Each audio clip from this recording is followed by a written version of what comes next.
ဘုံမိအရက်နဲ့အိမ်အညံ့ကိုရှောင်ကျင်ခြင်း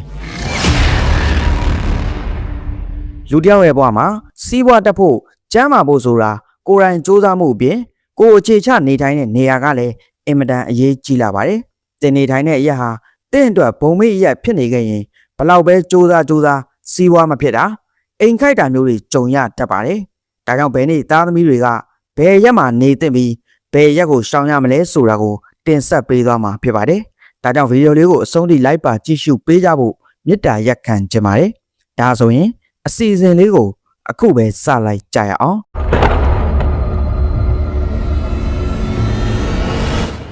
်နေဝင်သားသမီးတွေအတွက်တောင်ရက်ဟာဘုံမိရက်ဖြစ်ပါတယ်ဒါကြောင့်တနင်္ဂနွေသားသမီးတွေဟာတောင်ရက်တောင်မျက်နှာလှဲ့တွင်မနေထိုင်မိဖို့လိုအပ်ပြီးနေထိုင်မိရင်တော့စီးဝါမဖြစ်ခြင်းအိတ်ခိုက်ခြင်းတွေဖြစ်စေတတ်ပါတယ်စီးဝါတက်ခြင်းတော့အနောက်တောင်ဘက်လှည့်ထားတဲ့နေကိုရွေးချယ်ပေးရမှာဖြစ်ပါတယ်ဒါအပြင်တနင်္ဂနွေသားသမီးတွေဟာအနောက်ဘက်လှည့်အရက်မှာနေထိုင်မယ်ဆိုရင်ဖုန်းတို့အာဏာကြီးမားစေပြီးမြောက်ဘက်လှည့်အရက်ကတော့စက်တီမင်္ဂလာကိုဆောင်ယူပေးပါလိမ့်မယ်ကျမကြီးအတွက်ဆိုရင်တော့အရှိတ်ဘက်အရက်ကိုမျက်နှာလှည့်ထားတဲ့အိမ်ဆိုအထူးတင့်တော်ပါတယ်အချွေရန်ပေါ်များခြင်းတော့အရှိတ်မြောက်ဘက်အရက်မှာနေထိုင်ခြင်းကအကောင်းဆုံးပဲဖြစ်ပါတယ်တိုင်းလာသားသမီးတွေအတွက်အနောက်တောင်ရက်ဟာဘုံမိတ်ရက်ဖြစ်ပါတယ်ဒါကြောင့်အနောက်တောင်ရက်အနောက်တောင်မျက်နှာလှည့်ထားတဲ့အိမ်မှာနေထိုင်မယ်ဆိုရင်စီးဝါမဖြစ်ခြင်းအိတ်ခိုင်ခြင်းတွေကိုဖြစ်စေတတ်ပါတယ်တိုင်းလာသားသမီးတွေဟာအရှိတောင်လက်အရက်မှာနေထိုင်ခြင်းဖြင့်အသက်ရှည်ကျန်းမာစေနိုင်ပြီးအနောက်လက်ဘက်အရက်မှာနေထိုင်ခြင်းဖြင့်စီးပွားတက်စေမှာဖြစ်ပါတယ်ဒါပြင်အနောက်မြောက်လက်အရက်မှာနေထိုင်ခြင်းဖြင့်ဖုံးတို့အာဏာကြီးစေနိုင်သလို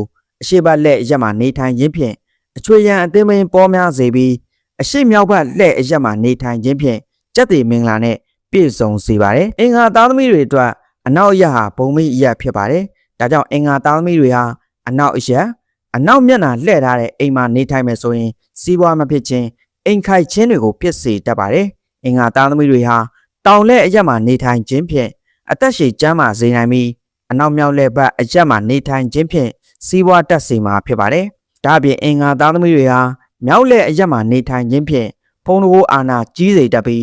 အရှိတောင်လက်အရက်မှာနေထိုင်ခြင်းဖြင့်အချွေရန်အသင်းပင်ပေါ်များစေသလိုအရှိဘက်လက်အရက်မှာနေထိုင်ခြင်းဖြင့်စက်တီမင်္ဂလာနဲ့ပြည့်စုံစေမှာဖြစ်ပါတယ်ဗုဒ္ဓဦးသားသမီးတွေအတွက်အနောက်မြောက်ရက်ဟာဘုံမိရက်ဖြစ်ပါတယ်ဒါကြောင့်ဗုဒ္ဓဦးသားသမီးတွေအနေနဲ့အနောက်မြောက်ရက်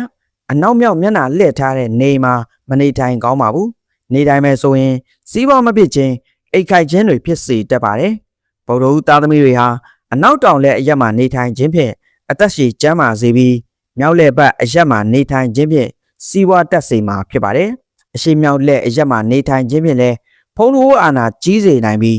းတောင်လက်အရက်မှာနေထိုင်ခြင်းဖြင့်အချွေရန်အသင်းပင်ပေါ်များစေပါတယ်အနောက်တောင်ဘက်လက်အရက်မှာနေထိုင်ခြင်းဖြင့်ကျမ်းမာရေးကောင်းစေနိုင်ပြီးအရှိတောင်ဘက်လက်အရက်မှာနေထိုင်ခြင်းဖြင့်စက်တီမင်္ဂလာနဲ့ပြည့်စုံစေပါတယ်ယာဟုသားသမီးများအတွက်ယာဟုသားသမီးတွေအတွက်အရှိရက်ဟာဘုံမိရက်ဖြစ်ပါတယ်ဒါကြောင့်ယာဟုသားသမီးတွေဟာအရှိရက်အရှိမျက်နှာလက်တွင်မနေထိုင်ကောင်းပါဘူးနေထိုင်တဲ့ကစီးဝါမဖြစ်ခြင်းအိမ်ခိုက်ခြင်းတွေကိုဖြစ်စေတတ်ပါတယ်ယာဟုသားသမီးတွေဟာမြောက်လက်ရက်မှာနေထိုင်ခြင်းဖြင့်အသက်ရှည်ကျန်းမာစေပြီးတောင်လက်ရက်မှာနေထိုင်ခြင်းဖြင့်ဖုံးတို့အာဏာကြီးစေပြီးအနောက်မြောက်လက်ရက်မှာနေထိုင်ခြင်းဖြင့်အချွေရန်အသင်းပင်ပေါ်များစေမှာဖြစ်ပါတယ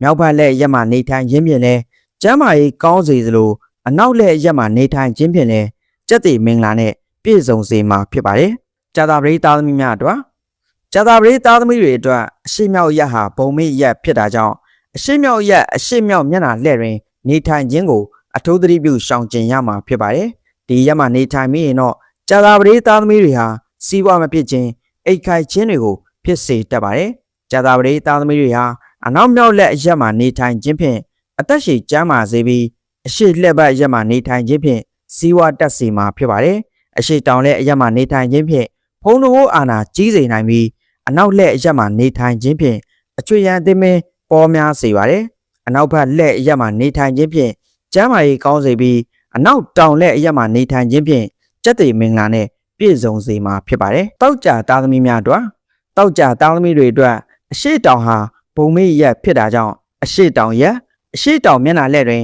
မနေထိုင်ကောင်းသလိုနေထိုင်မိရင်လည်းစီးပွားမဖြစ်ခြင်းအိမ်ခိုက်ခြင်းတွေကိုဖြစ်စေတတ်ပါတယ်တောက်ကြသားသမီးတွေဟာအရှိမြောက်လက်ရက်မှာနေထိုင်ခြင်းဖြင့် အသက်ရှည်ကျန်းမာစေပြီးတောင်လှည့်ဘက်အရက်မှာနေထိုင်ခြင်းဖြင့်စီးပွားတက်စေမှာဖြစ်ပါတယ်။အနောက်တောင်လှည့်အရက်မှာနေထိုင်ခြင်းဖြင့်ဖုံးတကိုးအာဏာကိုကြီးစေနိုင်သလိုမြောက်လှည့်အရက်မှာနေထိုင်ခြင်းဖြင့်လည်းအချွေရန်အသင်းပင်ပေါ်များစေမှာဖြစ်ပါတယ်။ဒါပြင်တောက်ကြသားသမီးတွေဟာအရှိမြောက်လှည့်ဘက်အရက်မှာနေထိုင်ခြင်းဖြင့်ကျန်းမာရေးကောင်းစေပြီးအနောက်မြောက်လှည့်အရက်မှာနေထိုင်ခြင်းဖြင့်လည်းကျက်တည်မင်္ဂလာနဲ့ပြည့်စုံစေမှာဖြစ်ပါတယ်။စနေသားသမီးများအတွက်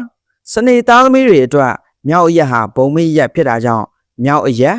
မြောက်မျက်နှာလှည့်တွင်မနေထိုင်ကောင်းသလိုနေထိုင်မိရင်လည်းစီးပွားမဖြစ်ခြင်းအိမ်ကိုက်ခြင်းတွေကိုဖြစ်စေတတ်ပါတယ်။စနေသားသမီးတွေဟာအနောက်လှည့်ရက်မှာနေထိုင်ခြင်းဖြင့်အသက်ရှည်ကျန်းမာစေပြီးအရှိမြောက်လှည့်အရက်ဘက်မှာနေထိုင်ခြင်းဖြင့်စီးပွားတက်စေမှာဖြစ်ပါတယ်။ဒါပြင်အရှိလက်ဘက်အရက်မှာနေထိုင်ခြင်းဖြင့်ဖုံးတကိုးအာဏာကြီးစေပြီးအနောက်တောင်လှည့်အရက်မှာနေထိုင်ခြင်းဖြင့်အချွေရန်အသင်းပင်ပေါ်များစေမှာဖြစ်ပါတယ်။စနေသားသမီးတွေဟာအနောက်ဘက်လက်အရက်မှာနေထိုင်ခြင်းဖြင့်ကျန်းမာရေးကောင်းစေပြီးတောင်ဘက်လက်အရက်မှာနေထိုင်ခြင်းဖြင့်ကျက်တည်မင်္ဂလာနဲ့ပြည့်စုံစေမှာဖြစ်ပါတယ်။ဟုတ်ကဲ့ဓမ္မမိတ်ဆွေလော်ကီလူသားတွေအားလုံးစိတ်ချမ်းသာခြင်းကိုယ်ဤကျမ်းမာခြင်းတွေနဲ့ပြည့်စုံနိုင်ကြပါစေလို့ဆုတောင်းမေတ္တာပို့သပေးလိုက်ရပါတယ်ခင်ဗျာ။